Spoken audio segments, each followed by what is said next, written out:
오늘 이 강론의 이 목적은 자신에게 닥친 이 시험, 이 어려움들을 잘 분별하고 그리고 또 분별할 수 있는 지식을 갖추도록 하기 위함입니다. 그래서 성경에서 가르치고 있는 이 시험이라고 하는 이 부분을 오늘 좀 더 잘 이해하면 분명히 여러분들에게 닥치는 시험, 환난 그리고 이런 어려움들을 조금 더 하나님의 관점과 그리고 신앙의 관점에서 스스로 풀이할 수 있을 것 같고 또 그로 말미암아서 얻어지는 영적인 유익들이 있을 줄로 믿습니다. 그래서 오늘 말씀을 들으실 때 하나님 깨달아 알게 하시고 이 말씀의 힘으로 살아가게 하옵소서라고 하는 간절한 심령으로 이 말씀을 들으신다면 분명히 하나님께서 여러분들을 건져 주실 줄로 믿습니다. 예수님께서 감난산에 오르셨습니다. 십자가에 못 박히시기 전날 밤이었어요. 그런데 이 감난산에 오르실 때는 모든 제자들을 대동한 게 아닙니다. 베드로와 야고보와 요한만 데리고 주님께서는 그 감난산에 오르셨습니다. 그리고 그 세 제자들에게 부탁하기를 너희들은 여기 있어서 나를 위해서 기도해달라라고 부탁하시고 주님께서는 조금 더 앞으로 나아가셔서 하나님께 기도하셨습니다. 그리고 돌아와 봤더니 이 제자들이 자는 거예요. 그래서 주님께서 기도하라 이렇게 부탁을 하시고 다시 가십니다. 다시 돌아오니까 여전히 이 제자들이 잠에서 헤어나오지 못하는 거예요. 그러면서 책망하시면서 오늘 이렇게 말씀하신 겁니다. 시험에 들지 않게 깨어 기도하라 이렇게 말씀하셨어요. 그럼 오늘 본문에서 말하고 있는 이 시험은 어떤 종류의 시험을 말하고 있는 걸까요? 우리 성도님들이 종종 이렇게 얘기하실 거예요. 나 저 집사님 때문에 시험 받았잖아. 이렇게 종종 많이 쓰시죠. 나 이런 상황 때문에 저분 때문에 나 시험 받았어. 이렇게 말씀하시는 분이 있는데 사실 엄밀히 따지면 그 시험은 오늘 성경에서 말하는 그 시험이 아니에요. 오히려 나 저 사람 때문에 마음이 불편해. 기분 나빠. 속상해. 이런 표현이겠죠. 그죠? 우리는 종종 또 이렇게 말하고도 합니다. 하나님은 아무 누구든지 시험하지 않으시는 분이다. 하나님은 시험하지 않으시고 오히려 그 시험에서 건지는 분이시다라고 우리가 종종 고백하기도 하죠. 맞는 말이에요. 하나님께서는 악에게 시험받지도 않으시고 또 사람을 시험하지도 않으십니다. 그런데 여기서 우리는 하나님이 아무도 시험하지 않는다라고 하는 이 말씀에 우리는 모순을 느껴요. 왜냐하면 아브라함을 보면 하나님께서는 그를 이삭을 바치라고 하는 시험을 하셨거든요. 또 욥 같은 경우에는 마귀의 이 요청에 한번 시험해 봅시다. 저 사람이 시험에 빠지면 분명히 하나님을 저주하고 떠날 겁니다 라고 하는 그 테스트를 하나님께서는 허용하시고 받아주셨어요. 그리고 욥을 시험합니다. 그러니까 우리는 혼동이 되는 거예요. 분명히 하나님은 시험 받지도 않으시고 시험하지도 않으신다라고 약속하셨는데 하나님은 특정한 본문 속에서 한 인물들을 또 시험하고 계십니다. 그래서 우리가 먼저 이 시험에 대한 성질을 좀 파악할 필요가 있어요. 이 시험이라고 하는 것은 성경에서 일반적으로 두 가지를 설명하고 있습니다. 첫 번째는 일반적인 성질이고 또 하나는 특별한 성질로서 이 시험을 이야기하는데요. 먼저 첫 번째는 야고보서 1장 2절과 3절에 이 시험의 일반적인 성질 또 성격을 이야기하고 있는데요. 함께 읽어볼까요? 야고보서 1장 2절과 3절입니다. 시작. 내 형제들아 너희가 여러 가지 시험을 당하거든 온전히 기쁘게 여기라. 이는 너희 믿음의 시련이 인내를 만들어내는 줄을 너희가 알미라. 아멘. 아멘.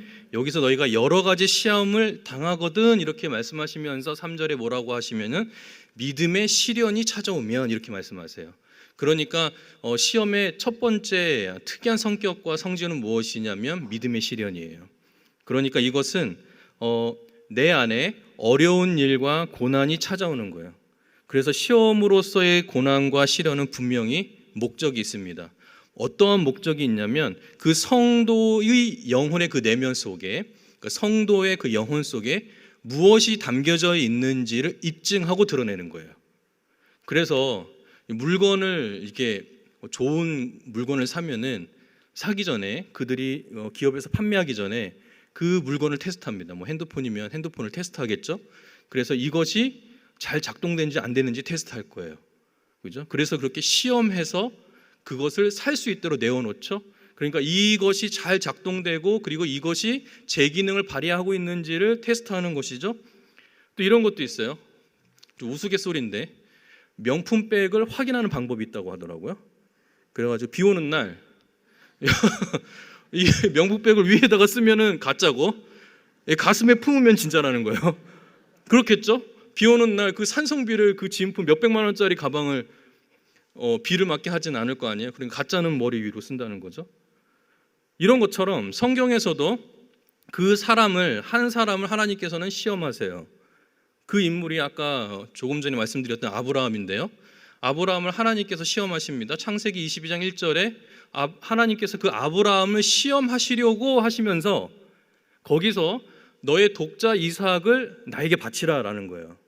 이 바치는 방식이 번제로 드리라는 거예요. 번제로 드린다는 거는 이 아브라함이 생각할 때 가장 참혹하고 그리고 하나님께서 정말 나쁘신 하나님이라고 오해할 수 있을 것만큼 잔인해요.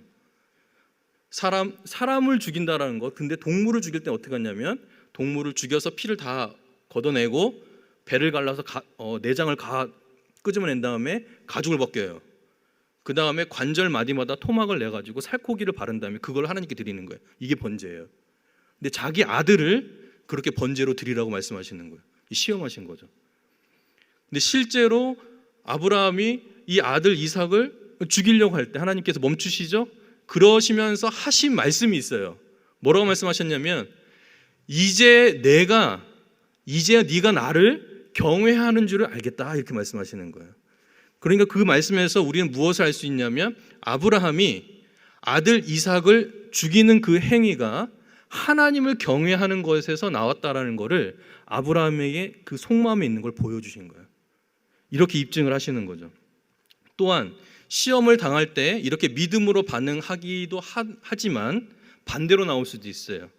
하나님이 말씀하시고 명령하신 것에 그리고 시험하시는 것에 불신하고 믿음 없는 것을 또한 입증해 주시기도 하시죠. 출애굽한 이스라엘 백성들을 하나님께서는 계속 시험하세요. 그 시험하실 때마다 그들이 그 하나님의 말씀을 잘 지키는지 지키지 않는지를 시험하셨던 것이죠. 그런데 이스라엘 백성들은 그때마다 불신앙으로 임했습니다. 그러면서 자신들의 믿음 없음을 보여주시는 것이죠. 그러니까 시험의 일반적인 성질과 성격은 무엇이냐면 하나님께서 한 인간을 그 영혼 안에 그가 무엇을 가지고 있는지를 보여주시는 도구로 사용하세요.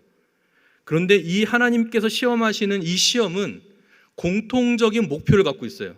무엇이냐면 하나님의 살아계심을 보여주는 거예요. 믿음이 있는 사람들이 내 믿음이 입증될 때에는 하나님을 더욱 경외할 것이고 나를 드러내게 하셨을 때 내게 믿음이 없고 하나님을 불신앙하는 신앙이 있다고 한다면 하나님께 그는 더욱 의지해서 믿음으로 살겠다라고 하는 결심과 결단을 만들어내게 하시는 거예요. 그러니까 우리에게 이러한 시험들이 올 때 여러분들은 믿음으로 반응하셔야 돼요. 하나님께서 붙들어 주시면 정말 이 어렵고 힘든 고난이 내게 닥쳐올지라도 나는 이겨낼 수 있습니다. 또한 하나님께서 내게 믿음 더해 주셔서 하나님 앞에 신실한 성도로 설 수 있도록 은혜를 베풀어 달라고 간구해야 되는 것이죠. 이 시험의 두 번째 그 독특한 성질은 무엇이냐면은 이 야고보서 또 중간쯤 이렇게 설명하고 있어요. 바로 이야기해 주거든요. 야고보서 1장 13절부터 15절까지의 말씀입니다. 읽어보겠습니다. 시작. 사람이 시험을 받을 때에 내가 하나님께 시험을 받는다 하지 말지니 하나님은 악에게 시험을 받지도 아니하시고 친히 아무도 시험하지 아니하시느니라. 오직 각 사람이 시험을 받는 것은 자기 욕심에 끌려 미혹됨이니 욕심이 잇태한즉 죄를 낳고 죄가 장성한즉 사망을 낳느니라. 아멘. 이 시험의 특징은 무엇이냐면 왜 사람이 시험을 당하게 되냐, 시험에 드는 이유가 뭐냐, 자기의 욕심에 끌린다라는 거예요. 그러니까 하나님께서는 사람이 시험을 당할 때 특별히 자기의 욕심에 이끌려 시험당하는 자들은 결국에는 그 욕심이 잉태해서 죄를 낳게 되고 죄가 장성해서 사망을 낳는다. 그러니까 이 시험의 목표는 앞에 설명드렸던 시험의 목표와 달라요. 앞에 일반적인 성격으로서의 시험은 하나님께서 그 영혼을 살리시고 세우는 게 목표라고 한다면, 이 두 번째 시험은 그 사람의 영혼을 죽이는 게 목표예요. 그래서 그 시험에 빠지게 해서 결국에는 죄를 짓게 만드는 것이 그 목표라고 하는 것이죠. 그렇기 때문에 하나님은 아무도 시험하지 않으시는 거예요. 그 사람이 악을 짓도록 만드시는 분이 아니라는 거예요. 그러니까 이러한 측면에서 하나님은 악을 조장하시거나 시험하시는 분이 아니고 빠지도록 그렇게 유혹해서 넘어뜨리는 분이 아니시라는 거죠. 하나님의 시험은 살리는, 영혼을 살리는 시험이지만 자기 욕심에 이끌려서 빠지는 시험은 결국 그 영혼을 사망에 이르게 한다는 거예요. 그러면 오늘 본문에서 다시 돌아와서 이 정도 정리가 됐어요. 오늘 본문에 들어와서 예수님이 그 잠자는 제자들을 깨워서 너희 시험에 들지 않게 깨어 기도하라 이렇게 말씀하신 거는 일반적인 성격의 시험이 아니라 너희들 시험에 들어서 죄 짓지 마라 이 말씀이신 거예요. 그러면 여기서 아주 중요한 것이 나오는데, 시험이 오는 것을, 이 특별한 성질로서의 이 시험이 오는 것을 우리가 막을 수가 없어요. 마귀가 우리를 공격하기도 합니다. 죄의 유혹을 던지기도 해요. 세상이 우리를 넘어뜨리고 유혹하기도 하죠. 그래서 우리가 넘어지기만을 기다리면서 수많은 시험거리들을, 유혹거리들을 우리에게 던질 거예요. 그런데 분명한 사실은 무엇이냐면 그 시험에 들지 않기 위해서 주님께서 주신 방법이 있다는 거예요. 그게 뭐냐면 깨어 기도하라는 겁니다. 너희가 죄를 짓지 않는 방법, 시험에 들지 않는 방법이 뭐냐면 깨어서 기도하는 거예요. 근데 참 재밌게도 명심해야 될 것은 무엇이냐면, 시험에 들었다 하면, 그러니까 시험에 들었다라고 하면 그것은 이미 죄를 지은 상태를 얘기하는 거예요. 그러니까 서두에 제가 서론에서 말씀드린 것처럼 우리 성도님들이 어떤 성도를 향해서 나 저 사람 때문에 시험 들었어 라고 하는 말을 쓰면 안 되는 거예요. 그 무슨 말이냐면 나 저 사람 때문에 죄 지었잖아 이 뜻이에요. 그러니까 저 사람 때문에 내가 죄를 지은 거는 저 사람 때문이 아니에요. 이제 설명이 들어가요. 여기서 왜 그러냐면 한 거룩한 성도를 마귀가 강제로 손을 잡고 끌어가지고 죄를 짓게 하는 게 아닙니다. 마귀는 한 거룩한 성도 주변에 덫을 놔요. 속이는 거예요. 그리고 유혹거리를 막 던집니다. 그래서 그 유혹거리를 덥석 물고 죄를 짓도록 만드는 거예요. 그러니까 죄의 유혹고 시험이 찾아올 때 죄를 짓게 만드는데, 이 죄를 짓게 만들 때 마귀가 하는 방법이 하나가 있어요. 뭐가 있냐면은 이 죄를 너가 짓기만 하면 너에게 주어지는 쾌락은 이만큼이야 라고 과대 포장해 주는 거예요. 그러니까 하와가 저 선악과를 봤을 때 그냥 열매인데 이 열매를 따먹는 순간 너는 이렇게 될 거야 라고 과대 포장해 주는 거예요. 하나님처럼 될 거야. 그거 먹으면 너는 이 세상에서 하나님과 동등한 위치에 설 거야 라고 속이는 거예요. 그러면 보세요. 이 거룩한 성도가 그 죄를 지으려고 그 유혹을 딱 받아들이려면 무엇을 해야 되냐면 아주 중요한 것들을 해야 되는데 바로 이런 걸 하는 거죠. 진리의 허릴떨을 풀어야 돼요. 의의 호심경을 벗어야 됩니다. 구원의 투구도 벗어요. 믿음의 방패도 내려놔야 됩니다. 성령의 검을 칼집에 꽂아야 돼요. 무슨 말이냐면 죄를 짓고자 할 때 내가 가지고 있는 영적인 능력과 행위들을 다 내려놔야 된다는 거예요. 그래야 죄를 지을 수 있어요. 그러니까 결국 죄를 짓는다라는 건 뭐냐면 하나님이 없다고 치는 거예요. 그러니까 이 특별한 성질에 있어서 이 시험은 하나님이 없다라고 하는 불신앙을 가지게 해서 죄를 짓게 만드는 거예요. 근데 더 무서운 건 여기 있어요. 왜 죄의 삭은 사망이고 그 죄의 결과가 사망이라고 이야기하는 이유가 뭐냐면, 자 보세요. 죄를 딱 지었습니다. 근데 그 죄를 지을 때 지금 내가 입고 있는 전신갑주를 다 벗었잖아요. 그렇죠? 그러면 어떻게 되냐면 마귀에게 대항할 무기가 없는 상태인 거예요. 그때 우는 사자가 잡아먹는 겁니다. 그게 죄에 빠지는 방식이에요. 그러니까 시험에 들지 않게 깨어 기도하라라고 하신 말씀은 우리가 그 죄를 짓게 하는 모든 과정 속에서 죄의 유혹이 올 때 그것을 분별하고 이것은 빠지면 안 된다라고 알려주시는 예방책이에요. 그러면 여기서 어떻게 하면 시험을 물리칠 수 있는가? 주님께서는 두 가지를 알려주셨죠. 첫 번째는 깨어있는 것이고 두 번째는 기도하는 거예요. 그럼 우리는 이렇게 질문해야 되죠. 목사님, 그러면 깨어있는다라는 게 뭡니까? 지금 알려드릴게요. 깨어있다라고 하는 것은 부지런히 내 영혼과 나의 삶의 환경을 살피는 거예요. 그래서 내 마음을 살피고 내 주변에 있는 환경들을 살펴보는 거예요.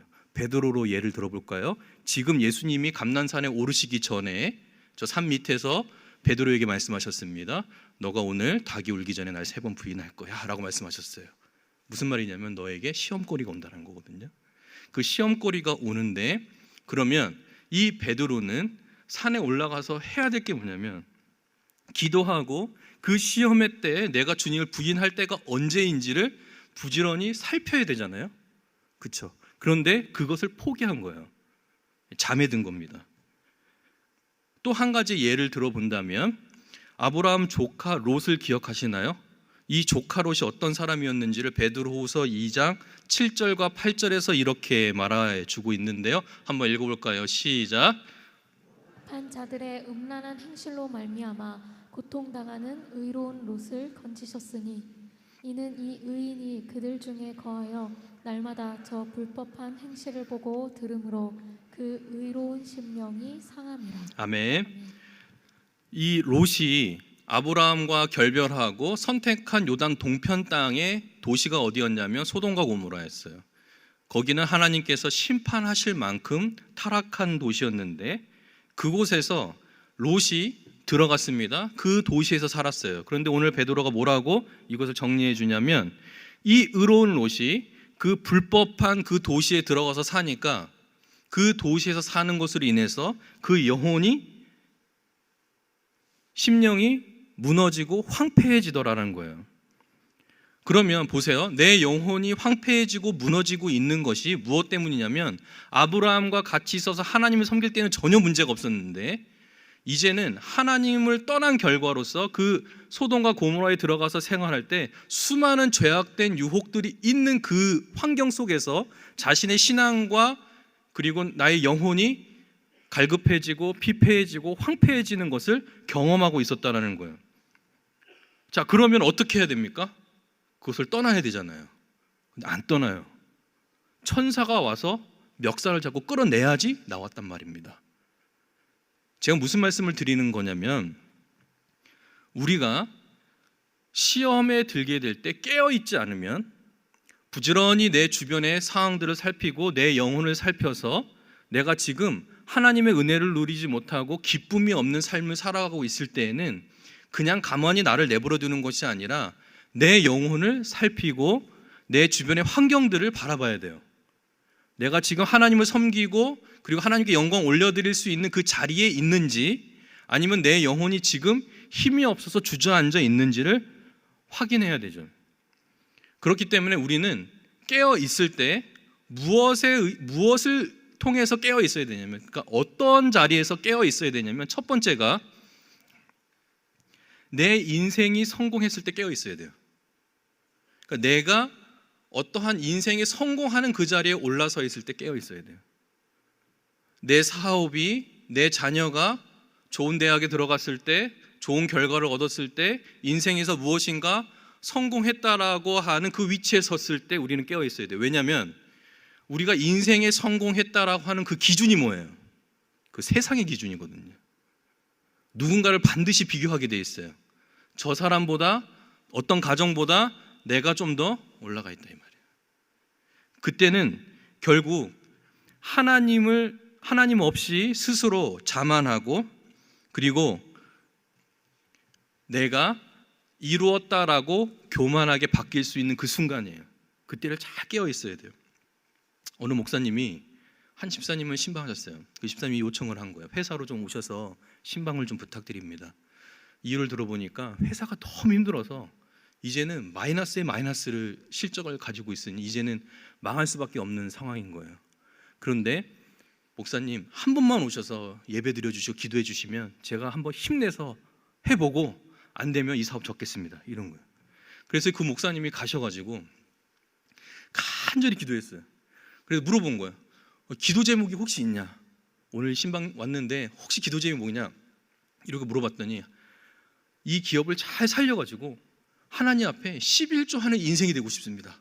한 번만 살려주십시오. 이렇게 기도 제목을 낸 거예요. 그러니까 이 마음이 너무 귀하니까 담임 목사님이 막 기도를 해주신 거예요.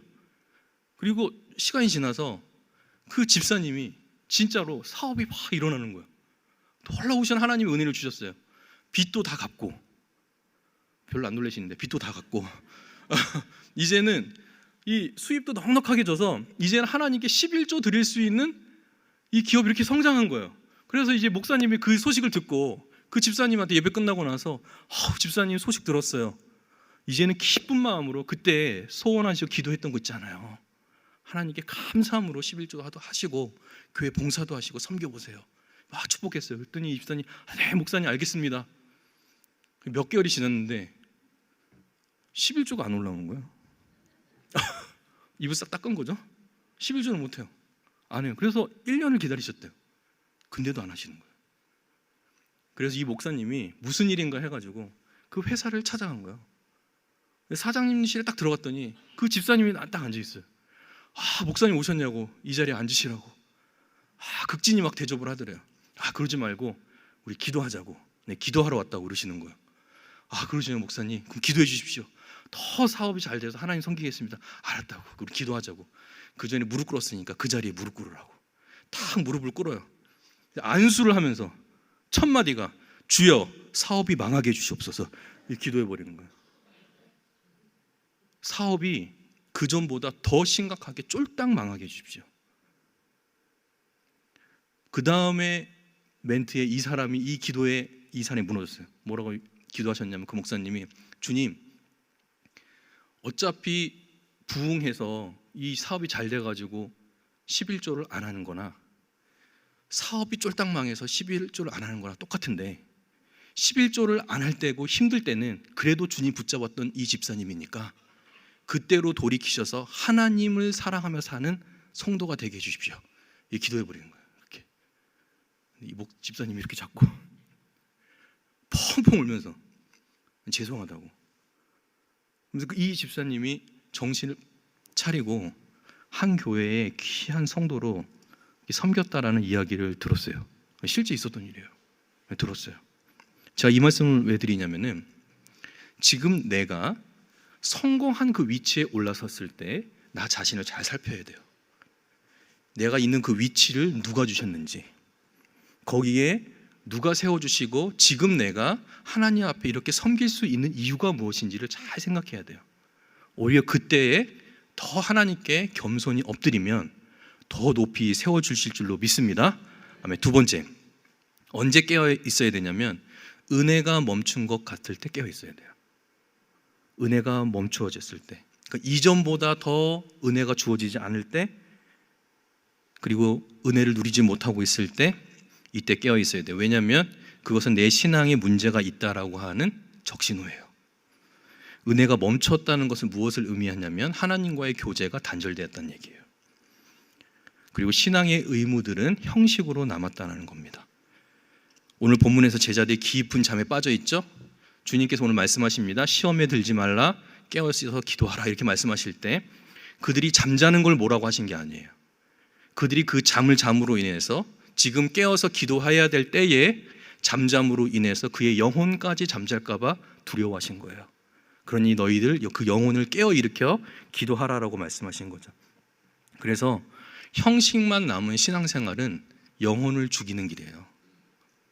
형식만 남아있으면. 근데 형식적인 신앙생활을 한다는 것은 어떤 걸 의미하느냐면 마음이 실리지 않은 상태를 이야기하는 거예요. 이 마음이 실린다는 걸 제가 아주 쉽게 설명드릴게요. 여러분 영화관 가보셨죠? 그죠? 지각하신 적 있으신 분 한번 손 들어보세요. 한 명도 없어요. 심지어 1시간 전에 가서 표 바꾸고 그리고 행복한 고민을 해요. 오늘은 고소한 것인가? 오늘은 단콜만 것인가? 팝콘 아니 오늘은 반반이지. 그래서 달콤한 거 하나, 카라멜 팝콘 하나 이렇게 해가지고 행복한 고민. 그리고 들어가는 입구에 내 자리가 어딘지도 미리 확인하죠. 제2열 13? 일로 들어가면 되는구나. 다 확인하죠. 이게 뭐냐면 마음이 실린 상태예요. 우리를 점검해 보자는, 이걸 주일 예배로 보자는 거예요. 주일 예배 오기 전날 밤에 설레세요? 설레야 돼요. 하나님을 만나는 자리잖아요. 내가 좋아하는 영화관에 그 영화에 나오는 그 주인공을 만나는 것보다 더 설레야죠. 나를 사랑하시는 하나님을 만나는 자리인데, 사실은 이게 너무 율법적이라고 하지만 옛날 어르신들은 제가 들어보니까 전날 헌금도 다리미로 다렸다는 거예요. 그게 형식적인 게 아니에요. 무슨 말이냐면 하나님께 드리고자 하는 것을 마음을 쉬는 거예요. 그러니까 우리가 하나님 앞에 자리에 나올 때 내 영혼이 멈춰 있잖아요.